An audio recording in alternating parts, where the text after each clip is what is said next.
ಬನ್ನಿ ನಿಮ್ಗೊಂದು ಚಿಕ್ಕದಾಗ ಒಂದು ಕತೆ ಹೇಳ್ತೀನಿ. ಇಲ್ಲೊಂದಿಬ್ರು ಇನೋವಾದಲ್ಲಿ ಬರ್ತಾರೆ, ಬಂದು ಅವರ ಕಾರಲ್ಲಿ ಇದ್ದಂತ ಕಚಡಗಳನ್ನ ತೆಗೆದು ನೇಚರ್ಗೆ ಎಸಿತಾ ಇರ್ತಾರೆ.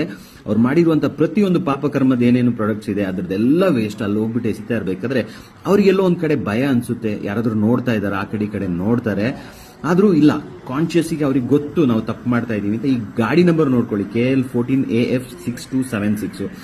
ಈ ಒಂದು ನೇಚರ್ಗೆ ಬೆಲೆ ಕೊಡದೆ ಬಂದು ಈ ತರ ಒಂದು ಅನ್ಯಾಯ ಮಾಡಿದ್ರೆ 100% ಇದರ ರಿಸಲ್ಟ್ ಬೇರೆ ತರನೇ ಇರುತ್ತೆ. ಆಮೇಲೆ ಈ ಒಂದು ವಿಡಿಯೋ ಮಾಡಿದವರ ಉದ್ದೇಶ ಕೂಡ ಅಷ್ಟೇ, ಅವೇರ್ನೆಸ್ ಕ್ರಿಯೇಟ್ ಮಾಡಕ್ಕೆ. ಅವ್ರಿಗೂ ನನ್ನ ಕಡೆಯಿಂದ ಒಂದು ಸಲಾಂ. ಆದ್ರೆ ನಮ್ಮ ಒಂದು ಕೊಡಗವರಾಗಿರ್ಬೋದು, ಕೇರಳದವರಾಗಿರ್ಬೋದು, ಪ್ರತಿಯೊಂದು ಜಾಗದಲ್ಲೂ ನೇಚರ್ ಹಲವಾರು ಸತಿ ರಿಮೈಂಡ್ ಮಾಡಿದೆ, ನೀವು ತಪ್ಪುಗಳು ಮಾಡ್ತೀರಾ ನೇಚರ್ಗೆ, ನಾನು ನಿಮ್ಗೆ ಬಂದು ರಿಟರ್ನ್ ಕೊಡ್ತೀನಿ ಅಂತ ಹೇಳ್ಬಿಟ್ಟು.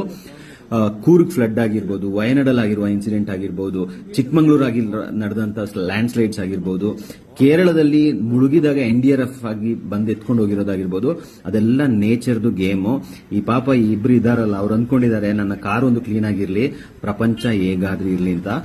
ನಾವು ಕೊಡಗಿನಲ್ಲಿ ಫ್ಲಡ್ ಆಗಿದ್ದಾಗ ಹರ್ದೂರ್ ಲೇಕ್ ಕ್ಲೀನ್ ಮಾಡುವಾಗ ನಮಗೆ ಸಿಕ್ಕಿದಂತ ಹಾಲಿನ ಪ್ಯಾಕೆಟ್ ಆಗಿರ್ಬೋದು, ಮಕ್ಕಳು ಆಟ ಆಡೋ ಸಾಮಾನಾಗಿರ್ಬೋದು, ನೋಡಿ ಬಾಟ್ಲು ಎಸ್ತ್ರಿ ಈಗ ಜಸ್ಟ್, ಮತ್ತೆ ಅವರ ಒಂದು ಫ್ರಿಡ್ಜ್ ಆಗಿರ್ಬೋದು, ಟಿವಿ ಆಗಿರ್ಬೋದು, ಇಡೀ ಮನೆನೇ ಎತ್ಕೊಂಡು ಹೋಗ್ಬಿಟ್ಟಿದ್ದಾರೆ. ನೋಡಿ ಎಷ್ಟು ಚೆನ್ನಾಗಿ ರೊಟೇಷನ್ ಮಾಡ್ಕೊಂಡು ಎಸಿತಾ ಇದ್ದಾರೆ.